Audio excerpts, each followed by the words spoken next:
So you both got together and then you decided that this is what it's going to be, Escape the City. So you obviously had to make the step of we're stopping the paycheck and we're going to become entrepreneurs. So how did that work out? Well, a fair amount of idealism and naivety and not knowing how hard it was. I mean, the reality of the transition was we sat down and we thought, well, this could be a business, but it also could just be a project. It's an idea. It's an idea for a community, potentially. We read a book called Tribes by Seth Godin, all about online communities and the power of an idea to sort of collect people around an idea that they share or belief that they share. So we started a blog, and the blog was an anonymous blog from the safety, as it were, of our jobs.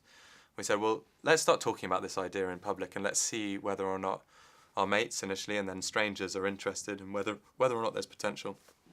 So actually the blog that Escape the City has today is the same blog that initially was all we had, just this basic free blog with some posts around this concept of what would life look like if you were to step off the corporate treadmill. And the reaction we got to those initial moves we put out there into the world was so motivating. We got such an incredible reaction. We thought, actually, we think we're onto something here. What would the next step look like? What would happen if we quit our jobs and invested some savings in a website? Could we run with this thing? So that was the sort of the initial 6 months post idea. So from the blog, which I've seen and it's fantastic, and the amazing community you guys have managed to build over the years. So where was the business model? I mean, because obviously that was kind of the blog and the idea. Yeah. But then how did you? What is Escape the City now? Okay, so I mean, to be honest, in the early days, we thought, well, if we think this is a big problem, if we can solve this problem, we're pretty sure we can turn it into a business. We certainly didn't sit down and brainstorm a pure business model day one. As we got to the stage where we were going to quit our jobs for it, we thought, okay, so if we're going to do this, who might pay us? And there are two main buckets. One is individuals paying us for events and education and courses related to quitting your job to find a new one or quitting your job to start a business. And the main business model that we have built up over these 4 years is connecting smart, ambitious people with great experience with exciting opportunities outside of massive corporations.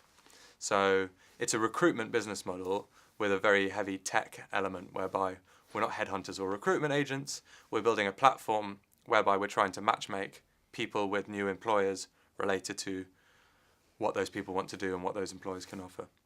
It's kind of like dating for recruitment. Well, I was reading the story and it was fascinating how you guys obviously was trying to raise a funding. You turned down a couple of venture capitalists, I believe, before you decided to go down your own route. Correct. Yeah. I mean, I guess it's obvious in retrospect, our brand is all about rejecting the status quo. And I mean, our strapline, our motto is do something different. Yeah. And there we were, cap in hand, going around London's VCs saying, well, we've got this great idea for forward-looking profiles that match people with their next move, all around this idea of escape the corporate machine.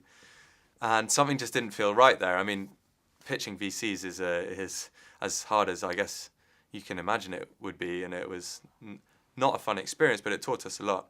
And we actually incredibly got to the stage where one of them had said, one in particular that put a concrete offer on the table, and another one was very interested.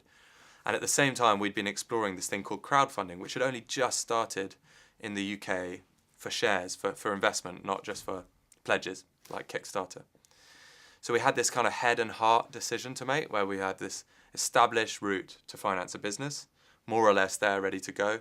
Comes with a whole load of strings attached, of course. The terms you sign up to aren't exactly a walk in the park.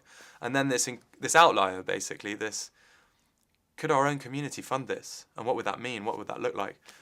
But crowdfunding, so Crowdcube are the platform we used, and they'd only closed 5 deals, and they were the only platform in the UK doing it. And there are no other platforms anywhere else, so certainly not in the States because it wasn't legal there yet. So speak to a lawyer and they'd say, you guys are nuts. This thing is complete unknown quantity.